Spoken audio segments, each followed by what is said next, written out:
Welcome, everyone. My name is Aster Rorda. I'm your host for today's CCH Happy Hour session featuring Abby Beale, who will be sharing with us about how to start your own study group.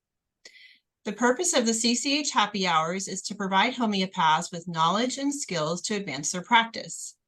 The Happy Hours are hosted by the Public Relations Committee of the Council for Homeopathic Certification.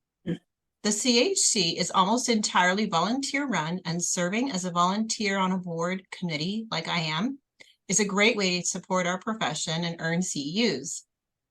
As you may know, the mission of the CCHC is to advance the homeopathic profession by certifying individuals who meet and maintain a recognized standard of professional and ethical competence in classical homeopathy, and to assist the general public in choosing appropriately qualified homeopaths. We envision a healthcare system that encompasses certified classical homeopathic practitioners accessible to all. These quarterly happy hour sessions are just one part of how we fulfill our mission. Before I introduce our speaker, a friendly reminder to keep your microphones muted unless you are asking a question. And I would ask that you hold your questions until the end of Abby's presentation. And at that time, you can ask questions by either raising your hand or putting a question in the chat box, or just simply, asking your question. It's usually easier to raise your hand first if there's a lot of interaction. So this session is being recorded and will be posted to the CHC website if you'd like to access it at a later time. Now I would like to introduce our speaker for tonight. Abby Beale is a homeopath who's been using homeopathy for the past 25 plus years. She's been learning about and using it, and while she's been learning about homeopathy, she's been educating others about its natural healing abilities and its simple holistic approach to health.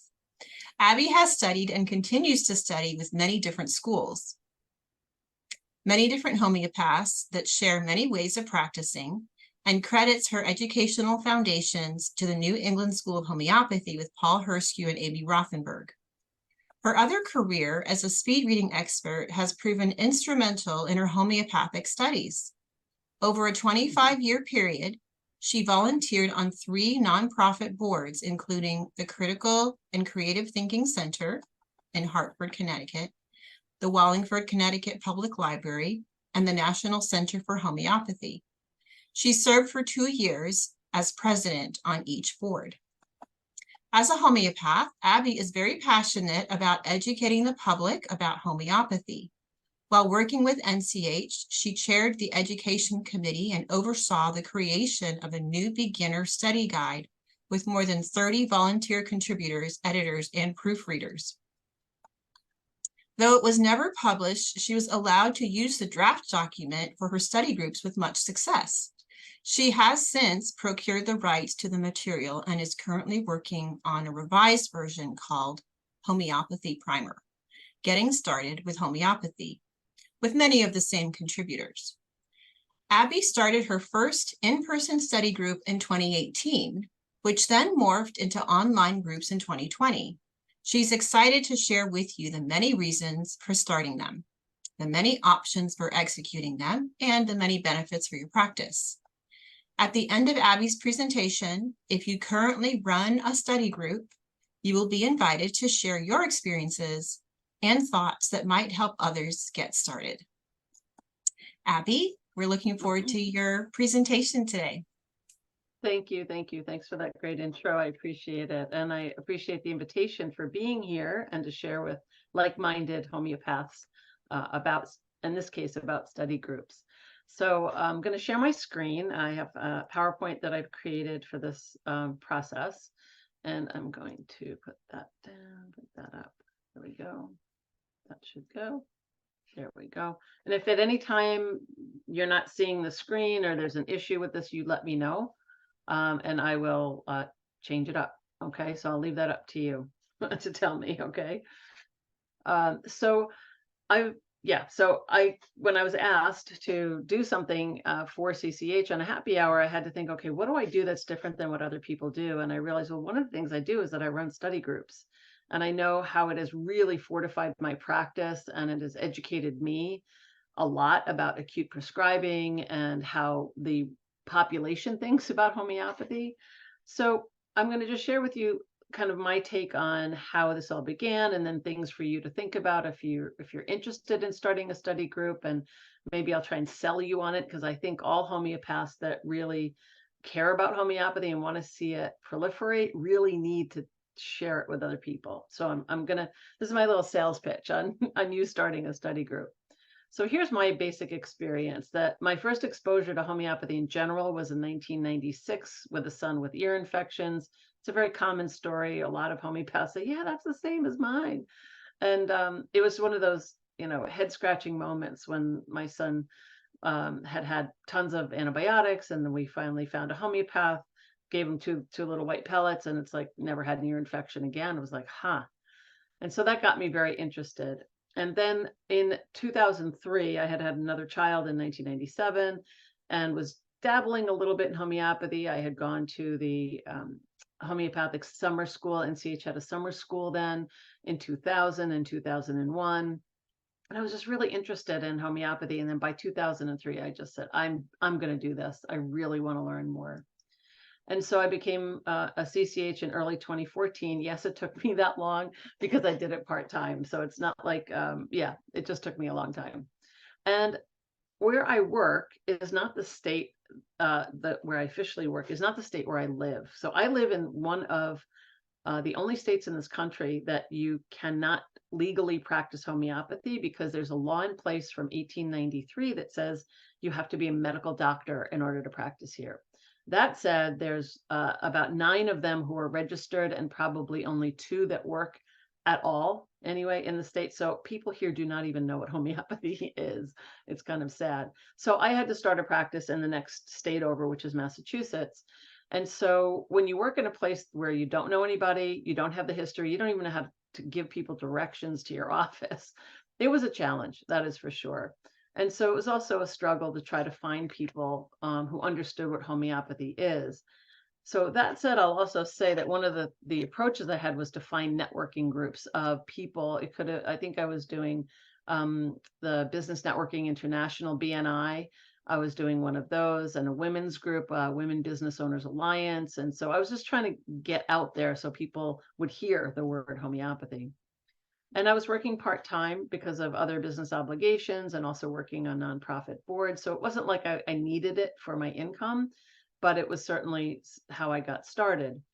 And then I felt like more education was needed by others, not me, but by others, to gain understanding of what homeopathy is. I mean, all of you probably know, if you tell someone you're a homeopath and they say, oh, I do homeopathy, I have vitamin C and echinacea, and I really like that. And then you have to go, well, that's really good. But that's naturopathy. That's not homeopathy. And that's when you get to start educating people about the difference between the two, if they're at all interested. And so it's kind of, that's really important to establish that difference for people. And then by 2018, so in 2014 is when I was officially CCH. I had been practicing, I guess, since 2013. And in 2018, I was like, okay, I just want to educate more people to do a study group. And so I floated the idea out to some of my clients and some friends, and also on social media. And I got 5 people. I was so excited. I got 5 people. And we met monthly in my office in Massachusetts until we couldn't anymore because of COVID. And then we moved to Zoom in early 2020. And I can say that that was actually a really good thing to go to Zoom, partially because I now have people in my study group from all over the country. Whereas before, I had to limit them to those that could drive to the area that I was in. Now, don't get me wrong, I do miss those in-person meetings, but I do also find I can have a broader reach with people when they are on Zoom. So, and it is just kind of very common now that people do that. So I just wanted to just share that little piece of information. So why would anyone here want to start a study group? And so really it's to spread the word about homeopathy. I think we have to do this.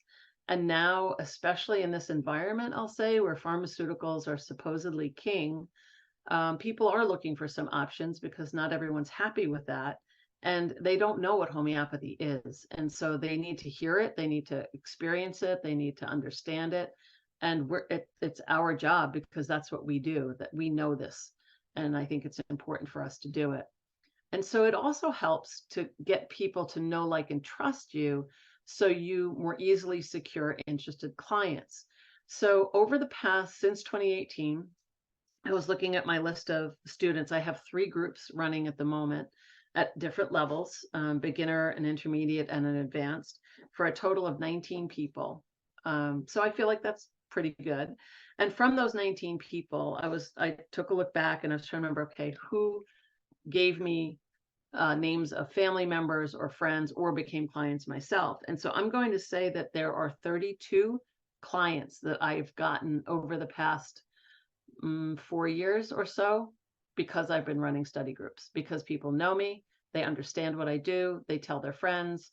That's what you want. You don't want to have to be banging on doors all the time. It's just so nice when people come and say, so and so recommended that I connect with you, and you kind of know that they've already had a conversation about it. So that's really very cool. It does boost your reputation to become more known and to network with other like-minded people. There are so many people that are starving to share their thinking around natural health, natural medicine, about not perhaps putting chemicals and other offensive things in their body. And they just are so happy to be around people like me and the other people who are in the group. And it helped me amazingly to become a better acute prescriber, or to get a deeper understanding of common remedies. How did that happen? Well, when I went to homeopathic school, I learned a lot about constitutional prescribing, and I learned about the bigger picture, about calcarb, and about silica, and about nitramur. But then when you do study groups, you're not teaching them constitutional prescribing. You're not teaching them how to use a repertory. You're not teaching them even much materia medica. You're just teaching them, when your kid has an ear infection, or your kid has a cold, your kid has a headache, what can you do? That's acute prescribing. And so that wasn't something I learned. And I don't know if you learned it, but not many of us do, or maybe they do now. But and so for me, it was like, wow, I just added a whole nother arm of what I know to my arsenal. And I never thought I would want to do acute prescribing, but I've become pretty good at it over time. And so I think it's really another way for all of us as homeopaths to help our clients, because constitutional is great, but they do have acute situations, and we have to know how to deal with it. In the beginning, I shied away from them. I said, if it's an acute, no, I don't do that. That's not my area. But now I jump in with both feet. It's just something that I do. And it's because of these study groups, I learned along with them, with the material. And it's been really, really helpful. It also helps to provide support for people who are new to homeopathy, because they want to try a remedy, but they're not sure what to do about it. And so when you're there and they know that they can reach out to you if they have a question, or like how to dose for an acute, or how do you dose this, and what do I do with my baby or my pet, or you really provide that anchor for them. And so it gives them more of a security for doing homeopathy. It also creates a safe peer support community for people to learn and experiment. They get to network with each other, and they do. A lot of times they'll even network outside of the group, and they'll, chat about something going on. And I'll find out the following month when we get together that so-and-so talked to so-and-so and what they did. It's been really great. Another benefit of starting a study group is you can get CEUs for recertification. There are 2 CEUs per 1 hour of study group time. And so for me, I think I have 48 hours this year in CEUs because of all of the study group time. I have 24 hours, times 2 is 48. So I got plenty of hours for that. And then also you can make money. You don't do this for free. You're spending your time, you're spending your energy, you're creating a curriculum. Some people do it free, and that's their choice. But to educate people on this, I charge a nominal amount per class, and they pay it up front for the year. I started out doing it where they pay as they go. Not a good idea, in my opinion, because some people would say, "Oh yeah, I'm joining the group," and then they wouldn't show up for a couple of times, and then I'd only have like 2 or 3 people, and then it was like, "Wait a minute, this isn't going to work." So if they prepay and they don't make it, I now record, just like you're doing here, record the study group, and I send them the recording every month. So if they miss it because they're traveling, they were sick, they had to take care of a loved one, whatever it is, they still get to quote unquote participate and not miss the class. So it works. I had one class just recently. There was only one person who could make it. It was over August. A lot of people were away. We still held the class. We recorded it, and boom, it was done. So, but you can make more money in January when I typically collect the money. I'm like, wow, where'd all this money come from? Oh, yeah, that's from the study group. It's nice. It's a very nice thing. So how do you find interested people? That's always like, so who do I get who wants to hear about homeopathy? So the first is, if you don't have an email list already, I highly recommend that you begin to create one. And if you don't have, and here's some ways to do it. You can start with your current clients and potential clients that maybe you've spoken with. I use Calendly, and I ask people to connect with me for 15 minutes before we even make an appointment to make sure that it's a fit. And those names and emails get put into a database called Active Campaign. You could probably do it with Constant Contact. So all those names are automatically put in there. So now when I want to send an email out using Active Campaign or using Constant Contact, they're there already. I don't even have to add them. From your website, you can get people to join your mailing list, offer them a free ebook on a topic, perhaps, or a blog post or something in exchange for their email. I have one, I think it's what everyone wants to know about homeopathy. It's like a 7 or 8 page document that I created that they can download. And so it gives them something in addition to me getting their email. And you can also offer a free webinar on some hot topic like the flu. That's a hot topic, or migraines, or sleep issues, or something like that, and then collect the emails of people that wanted to come on. You can also offer free talks at local libraries. Local libraries are great. They don't pay you anything. You can't charge for it, but they do really good advertising. And if you can get a handful or more of people interested, then you got it made. And it's at a local library is even better. You could set it up in many libraries around your state if you like, and just kind of do the library tour. And it's another way to collect email addresses that way. You could post a flyer if this is your bag on social media. You could do that. I used to be on Facebook a lot. I'm not on it as much as I used to be for many reasons, but some people are in Instagram or Facebook, or some people are on Pinterest, another place you could post flyers. So use social media to your advantage if that's your thing. You can connect with local health food stores and maybe offer a free class or webinars. Sometimes they offer that, or hold a Facebook or Instagram event. You could do a live, or I think it has to be a live event. So that's something else that you can do. So there's so many different ways you can get the word. And then I started doing this free tea with a homeopath event. And I got this idea at an NCH conference, and I'm trying to remember the lovely woman who gave me the idea, and I apologize that I don't remember. Her first name is Lisa. She is a homeopath somewhere in the Midwest. My bad that I don't remember. But she had talked about this at one of the sessions, and I was like, what a great idea. And so I have held quite a few of them before COVID. I think the biggest group I had was 40 people in a church basement, where I just sat, everyone was in like a semicircle. I sat in the middle. I had brought some tea, and I brought some, natural healthy munchies for everybody. And we just talked about homeopathy, and I showed my homeopathic kit, and I brought a couple of books for people to look at, and I gave them handouts, and I got a lot of email addresses at that event. So you can do these free tea with a homeopath events in a health food stores or a library, church, or other religious groups online, maybe through your own web platform, or network with other natural health professionals. I had done a free tea with a homeopath with a fertility expert who wanted to bring other people in to her practice. So I went to her office, and she held this event for me, which was really lovely. So networking is another way to do it. And people love just a casual conversation. I had no PowerPoint. It was just kind of just had a couple of show and tell things, but it was just very casual and people really enjoyed that. So what do you need to decide if you do decide to run a study group? The first is, what level group do you want to engage? So I wanted to start with people that knew nothing. That's where I started because most people don't know anything. But now I now have, again, intermediate level, and I have a more advanced level. But when you first start, you say, do I want to engage people that have been doing homeopathy for quite a while, and we want to really dive deep into like flu remedies, or we want to dive deep into stomach issues? And so you decide what you're going to talk about each month. And I say monthly just because I can't imagine doing it weekly, although some people may set it up that way, where they have short-term classes and you can do whatever you want in that way, but I do it monthly.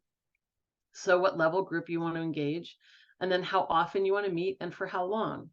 My first study groups were 2 hours at first. And then when we were renewing, I asked for their feedback. I said, so if you were to continue with me, what would you like to see?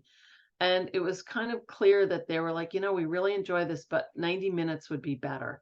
And I'm like, cool, that's it. You got it. So we now are 90 minutes. And sometimes we go over 90 minutes, and that's fine. I don't mind it at all.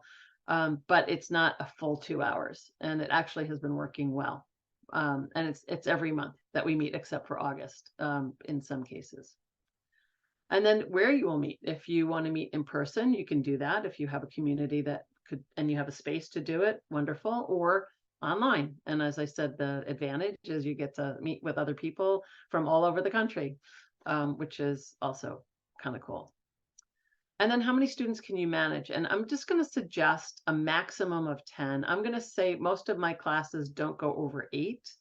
And it's really enough because you want everyone to be able to participate and to be able to talk as much as possible during the class. So if you have a lot more than 10 even, or even 8, it's kind of hard to do that. You want people to network. You really want to get their issues talked about and the topics to be fleshed out enough that they understand it. So that's just my own suggestion. And others who've been doing study groups might have a different take. So there you go.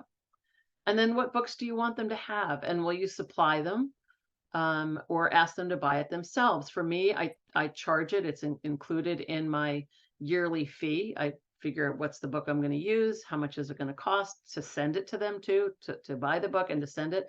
And then I add it into the cost of the class. So it includes it. But you can say to them, you could go to Amazon and buy this book or whatever, depending on what book that you want them to work with. But I do recommend books, and I'm going to go to that in a moment. Think about deciding, what do you want to cover? And for me, it was starting out with just understanding what is homeopathy, then talking about some basic remedies. There's some really like good 25, 30 remedies, and those are the remedies we cover during the year. We would look at like grief remedies like Nature Mura, Ignatia, maybe Staphysagria, phosphoric acid, those 4, just and compare them. And we would just, and they would really get a good deep dive into that. And looking at whatever book we were looking at, they would have reference pages as well. So you have to decide kind of what the agenda is. If you want to offer a kit, and nowadays it's kind of helpful for people to have a kit at home. And I kind of strongly recommend it to all my study group students. Look, if you're going to be a student of this, you're going to want to have a kit at home. And right now I've been using the Helios 36 remedy kit, the 30C, because it's easy to find, it's online, it's inexpensive and useful. So that's the one that I've been using, is the Helios kit. And I buy them in bulk and I resell them. And so I do make something off of it, but you could just have people buy them on Amazon. That's fine too. And then how much do you want to charge? You have to decide your fees. I decided on what I wanted to do, and it wasn't outrageous. And people haven't been complaining at all about the fee whatsoever. And so I just want to get something for my time. And I get it. So it's been good. And then here's some suggested books. So I have all my classes, the required reading is this book, Beyond Flat Earth Medicine. Fabulous starter primer book. it answers a lot of questions and gets them thinking about what questions do they want to ask about what homeopathy is and where it comes from. And so I encourage them, it's $10 if they buy a physical version, or you can download a PDF online for free. So it's a really good book. If you haven't read it yourself, highly recommend it. And then I think these books, Kate Birch's The Best Family Homeopathy Acute Care Manual is one that can be used. Shelley Knipe has The Parent's Guide to Homeopathy here. That is also a good book, depending if you're working with parents or with moms or whatever. I think Miranda Castro has a very good book here, The Complete Homeopathy Handbook, as a primer book. And then the book that I'm working on right now is called, it looks like this is the cover. And it's going to have some really good comparison charts. It's going to be very large when we're done. And I think you'll find it to be very useful, but it's not going to be ready probably until January or February. We're still working on it. So anyway, these are the books. You have to decide what book you like, but I highly recommend that you figure out your materials for people. Okay. So there's so many options. The first class ideally should be a basic introduction to homeopathy. So my very first class with people is for everyone to introduce themselves, because I think that's important. It's not just about me. And then I have PowerPoint. It's the only time that I show PowerPoint that shows, you know, who's Hahnemann, how remedies are diluted, how did I come into homeopathy, what do homeopathic remedies look like in a store. I mean, this is where you talk about what is a blue tube and how to open it. I mean, that is, you have to go back to absolute basics. And so it's great. It's a really good exercise for me to go, oh yeah, people don't know how to open a blue tube. And so I need to tell them how to do it. You can assign, excuse me, a little homework, but don't expect all of them to do it. Don't think this is a college class and that they're going to do all the reading or they're going to do all the exercises. Some people will, some people won't. It's a voluntary thing. So don't count on that for your lesson plan the next time, in my opinion. Plan the remedies you want to cover ahead of each meeting and let them know them so they can read up on them if they're interested. Sometimes there's, you know, uber studiers, they just, I want to be ready for this, and others that don't even look. And that's okay. It's their choice. Provide good online resources for further learning. I show them where there's some great blogs, some other websites. And I do recommend for acute prescribing, if you don't do this, use Google as your friend and say homeopathy for migraines, homeopathy for diarrhea, homeopathy for vomiting, whatever, and read different websites. And you can learn acute prescribing that way. It's really wild. You can really get some good ideas, and so can your students. It's very helpful. Teach them case taking. We do this in the class. We'll have one person pretend to be a homeopath, one person to be a pretend sick person. And I use the clams method. Mary Aspinwall has a wonderful Facebook group online. She's got like 20,000 people that are on it, which I'm so blessed that she does. And I heard about this, I think, through her group, clams, concomitants, location. A is etiology, which with an A instead of an E, etiology. M is modalities, and S is sensations. And you teach them this method of clams, and they practice it on friends or relatives so that they learn how to case take. Because observing in homeopathy is not something that you're going to do lightly. You have to learn how to do it. And so getting them to do case taking, and we do it several times during the year. We'll stop and say, okay, let's take a case of each other. And it gets better and better each time.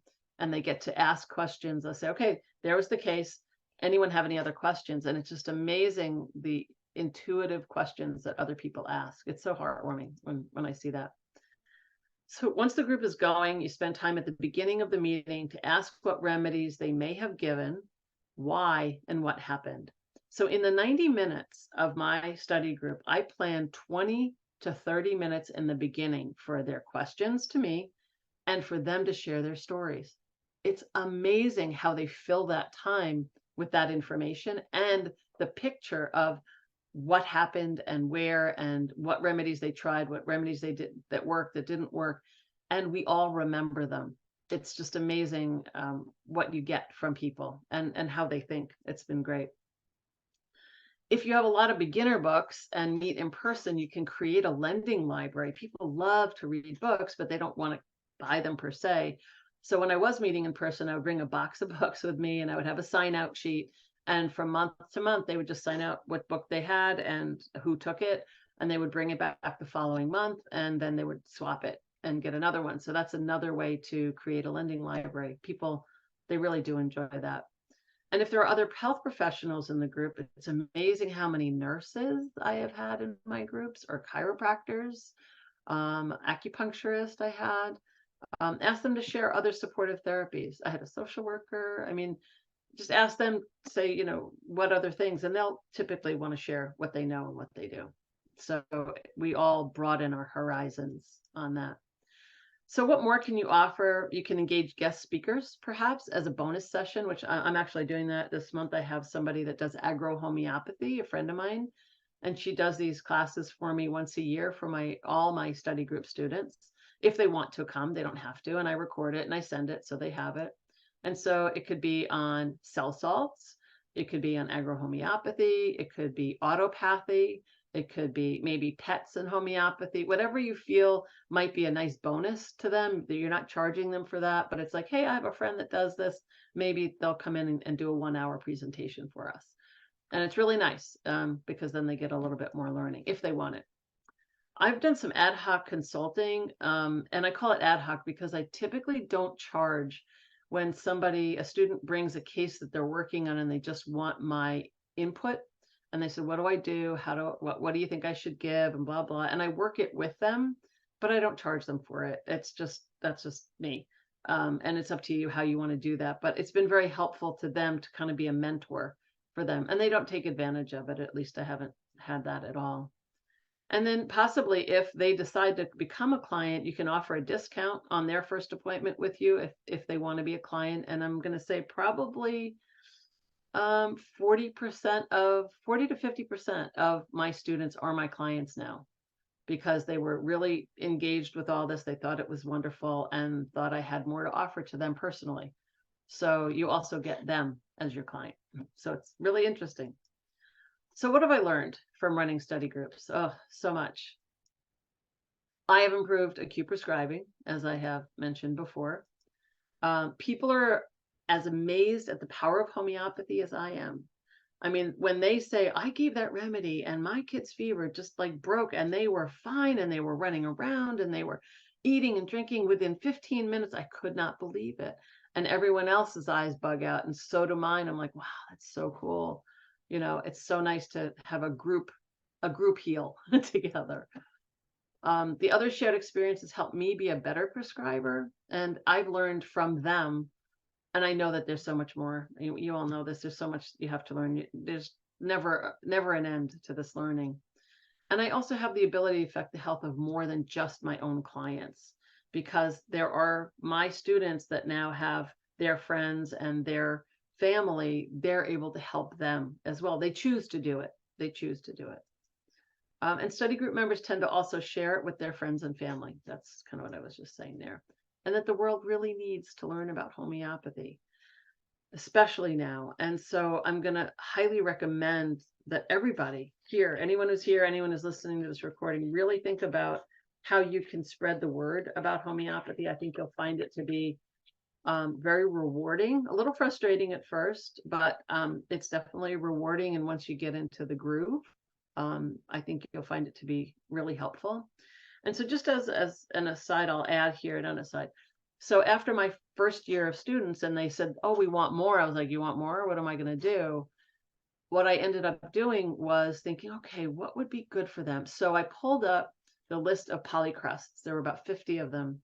And I assigned them the task that each month, they would pick a month of the year, and they would pick 2 remedies that they wanted to compare. And they would be like, Ignatia and Pulsatilla, or they would have Nux vomica and Lycopodium, and they would go study them and they would present them to the group. So it took it off of me, and each one of them got a little bit of an exercise of study and presentation of 2 separate remedies. So through the year, we worked on polycrusts. And it was wonderful. And everybody learned a lot. And they, they all did it differently and it didn't matter. One had PowerPoint, one had a handout, one did a handout that they handwritten and then scanned it and sent it out. It's like whatever they wanted to do was up to them. And then as I was going further, okay, that group then wanted to do more, like, oh my gosh, what am I going to teach you? So I started with teaching them, actually, because I learned it, polarity analysis. Polarity analysis is a wonderful program. You do not have to be a homeopath, but you do have to understand how to compare remedies on Materia Medica. You don't have to have a repertory. It's only on a modality checklist. For those that know it, you know what I'm talking about. And it's amazing how this group of people, my advanced group, have been able to use polarity for themselves. And we've been doing it with my other group, actually, for one person who has ADD, ADHD, and it's work. We took the case. We all agreed on the remedy, and she's doing really well. We have another one we just did for migraines. We're hoping that that did well. So it's like we're learning together, and I love it, as you can tell. So if you have further questions, I'm going to get your questions in just a few moments. I know the recording is going to stop, but if you have any questions for me and you want to email or call my office, you have my website, homeopathyhealings.com, or my email is homeopathyhealings with an S. Make sure you put an S on it, at gmail.com. And my phone number there is in Massachusetts, 413-426-1024. And so I know that we're going to stop the recording in just a second, but I am looking to find anybody who has been doing study groups. If there's more that you want to add, or you want to, corroborate with what I have shared, or something else you're doing. I mean, there's so many other ways to do this. I know that there are ways to do it, and I know other people do it. So that's kind of where I'm at this point. So if however you want to do that, that's there. I'm done. Okay, Abby, thank you so much. Okay. This was really wonderful, great information, so pragmatic and definitely inspiring. Thank you. Good. Yes.